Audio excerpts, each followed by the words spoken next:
Hello friends, कैसे हैं आप लोग। आई होप अच्छे से होंगे और कुशल मंगल से होंगे।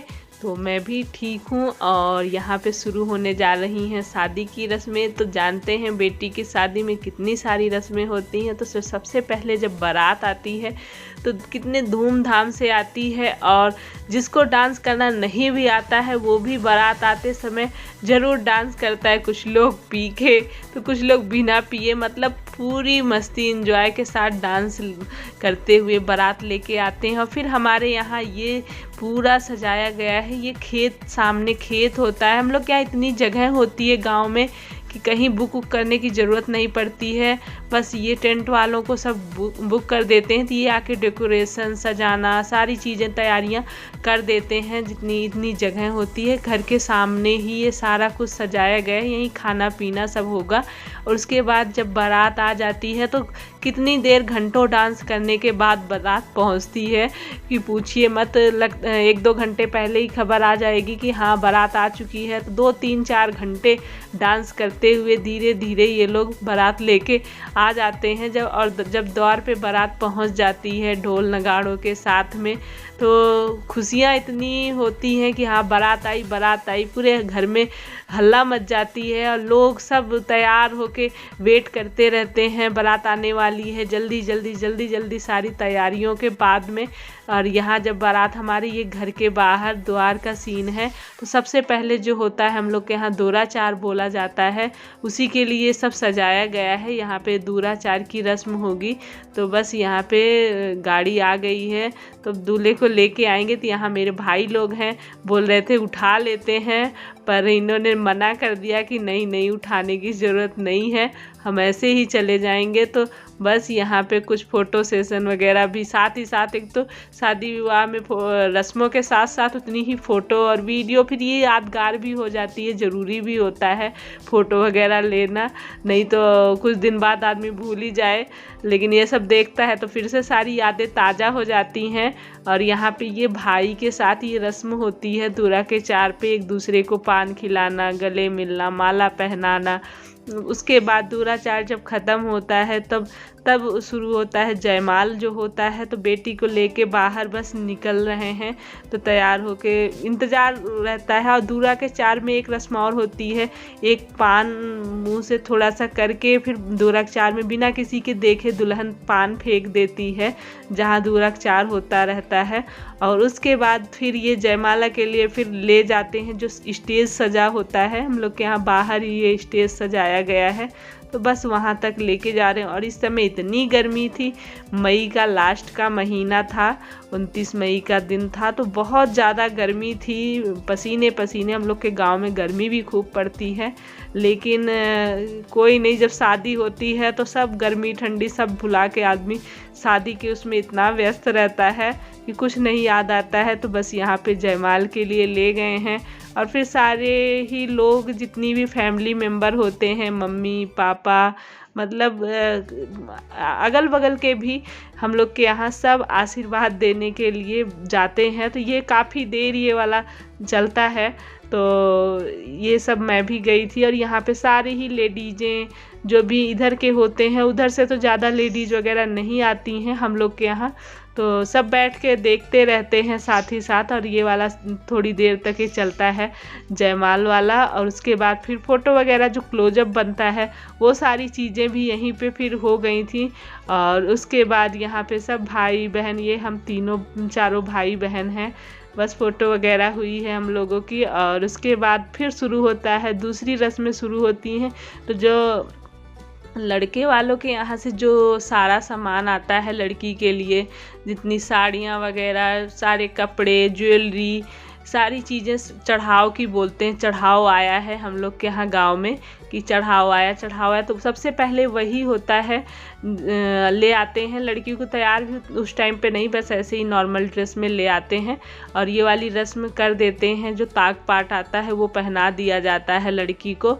उसके बाद फिर शादी के लिए फिर से दोबारा से जाने के बाद तैयारी होती। तो यहाँ पे जो जेठ हैं वो ले आके इनको सारा ही सब कुछ ये रस्म एक तरह की होती है। ये भी रस्म करने के बाद तो शादी में सभी लोगों के यहाँ थोड़ी अलग अलग रस्में होती हैं, अपने अपने यहाँ की अलग अलग रस्में होती हैं और अलग अलग समाज की भी अलग अलग रस्में कुछ होती हैं। तो बस यहाँ पे हम लोग के यहाँ अब हो गया। उसके बाद वो सब रस्में होने के बाद फिर से लड़की को ले जाते हैं, तो पियरी बोलते हैं हम लोग के यहाँ। पियरी शादी के समय पीली साड़ी में ही शादी होती है, तो ये पियरी बोली जाती है। तो बस तैयार करके फिर ले आते हैं। तो ये भाई जो होते हैं ये शुरू करते हैं, भाई और माँ जो मम्मी पापा होते हैं जो कन्यादान करते हैं। तो हम लोग के यहाँ जैसे मेरे बड़ी मम्मी बड़े पापा थे, उन्होंने कन्यादान की रस्म करी थी, तो वो साथ में मिल के ये सारी रस्में करते हैं।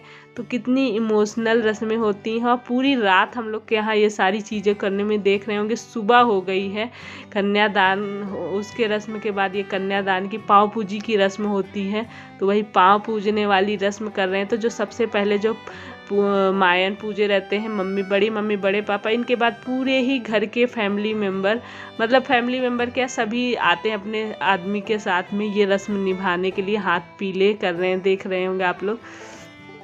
तो ये रस्म होती है कन्यादान की हम लोगों के यहाँ।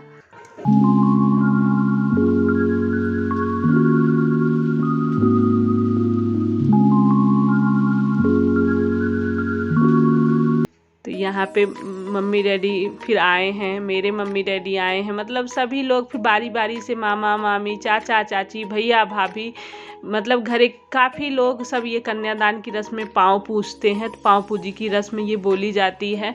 सब लोग जो जिसके पास जितना होता है, और इस समय भी बहुत इमोशनल पल होता है, आंसू अपने आप ही गिरने लगते हैं जब ये कन्यादान होता है। जिस समय होता है मैं बता नहीं सकती हूँ। और उसके बाद फिर कन्यादान विवाह, और आप लोगों ने उस वीडियो को बहुत ज़्यादा पसंद किया और कई कमेंट भी आए थे कि आप शादी का भी वीडियो शेयर करिए, तो इसलिए मैंने आप लोग के साथ ये वीडियो भी शेयर किया है।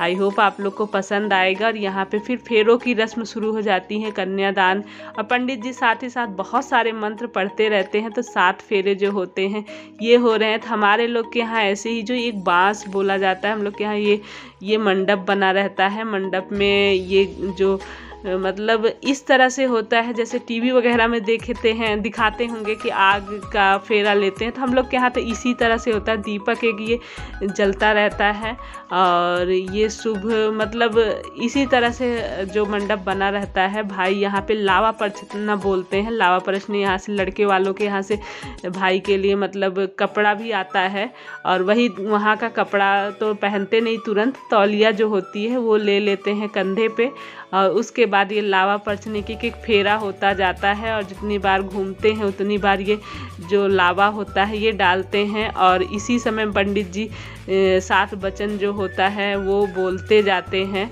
तो ये रस्में होती हैं, और साथ में सारी ही लेडीज़ें जो घर की होती हैं सब बैठे रहते हैं। वैसे तो शादी रात में ही हो जानी चाहिए, पर इतनी सारी एक एक रस्में होती हैं, लेट हो जाता है, तो सुबह हो चुकी है। और यहाँ पे सब लोग गाना वगैरह भी सब गाती रहती हैं। तो ये शादी की रस्म होती है। यहाँ पे ये हम लोग के यहाँ लोढ़ा जो बोलते हैं, जो सिलबट्टा होता है, उसको भी ये ऐसे पैर से एक बार लड़का हटाता है एक बार लड़की हटाती है। तो बस ये सारी रस्में हो रही हैं यहाँ पे।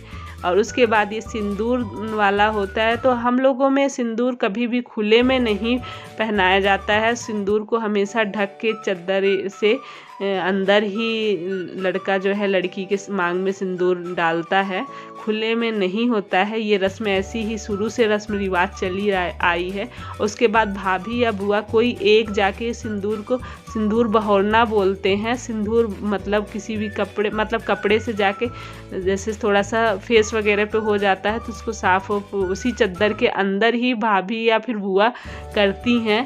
तो ये रस्म रिवाज है हम लोगों के यहाँ के। उसके बाद ये होता है जेठ की एक रस्म होती है, जो लड़की का जेठ मतलब लड़के के बड़े भाई जो होते हैं वो आके कोच भराई का रस्म करके जाते हैं। तो यहाँ पे ये कन्यादान का विवाह का पूरा ही मतलब ये सिस्टम हो गया है ख़त्म। अब इसके बाद कोहबर होता है, हम लोग के यहाँ कमरे में जैसे कहीं भी बना रहता है कोहबर, तो वहाँ ले जाते हैं और वहाँ पे ये भाभी मेरी खिला रही हैं इन लोग को। ये रस्म लड़के के यहाँ भी होती है और लड़की के यहाँ भी होती है। कोहबर में काफ़ी मस्ती भी होती है, इसमें लड़के लड़की दोनों ही कि जीतने की होड़ मची रहती है कि कौन मतलब जीतेगा, और जो जीतेगा वही पूरी ज़िंदगी एक दूसरे पर राज करेगा, ये होता है। और यहाँ पे जीतने नहीं दे रहे थे मेरी बहन को। लास्ट मेरी भाभी ने बोला कोई बात नहीं, जाओ आप लोग ही कर लो, खेल लो। तो यहाँ पे बस यही रस्म होती है। इधर लड़के वाले के यहाँ से इनके दोस्त वगैरह बैठे रहते हैं, और लड़की की पूरी फैमिली से मतलब जो भी होती हैं लेडीजें रहती हैं। तो काफ़ी देर मतलब हंसी मजाक के साथ ये रस्म ख़त्म होती है। उसके बाद लड़का फिर से तैयार होके आता है, तो खिचड़ी खिलाई की रस्म जो होती है आंगन में होती है। तो जो भी घर के लेडीजें जिनको भी जो मतलब देना पहनाना होता है, जैसे घड़ी, अंगूठी, मतलब चैन, ये सारी चीज़ें जो भी जिसको पहनाने के होता है वो आंगन में करता है। और गांव की भी लेडीजें जिनको जो देना लेना होता है, कुछ लोग पैसे, कुछ लोग मतलब ये भी आंगन में ये रस्म होती है हम लोगों के यहाँ। उस तरफ लड़की को तैयार किया जाता है सुबह के टाइम में। बस इसी के बाद ही विदाई वाली रस्म भी आ जाती है। तो बस यहाँ पे विवाह वाला ख़त्म होता है। तो विदाई तो आप लोगों ने पहले ही देख ली है कि इसके बाद विदाई कैसी होती है। और यहाँ पे बस ये सब लोग आके मतलब काफ़ी गिफ्ट, जो फ्रेंड वगैरह भी होते हैं, तो इस टाइम पे यहाँ पे आंगन में गिफ्ट वगैरह दिया जाता है। सभी देते हैं जिसको जो देना होता है, तो जिसके जो होता है वो देता है। तो यहाँ पे बस हो गया है विवाह ख़त्म। तो चलिए फिर इस वीडियो को यहीं एंड करते हैं। और आप लोग को आई होप ये वीडियो अच्छा लगेगा, और अच्छा लगे इस समय, क्योंकि ऐसा समय चल रहा है कि आप लोग खुश रहिए, कुछ भी अच्छा देखिए जिससे मन खुश हो। ज़्यादा न्यूज़ मत देखिए, थोड़ी बहुत इन्फॉर्मेशन के लिए देख लीजिए, और अपना ख्याल रखिए। तो चलिए फिर बाय बाय, खुश रहिए, पॉजिटिव रहिए, मुस्कुराते रहिए।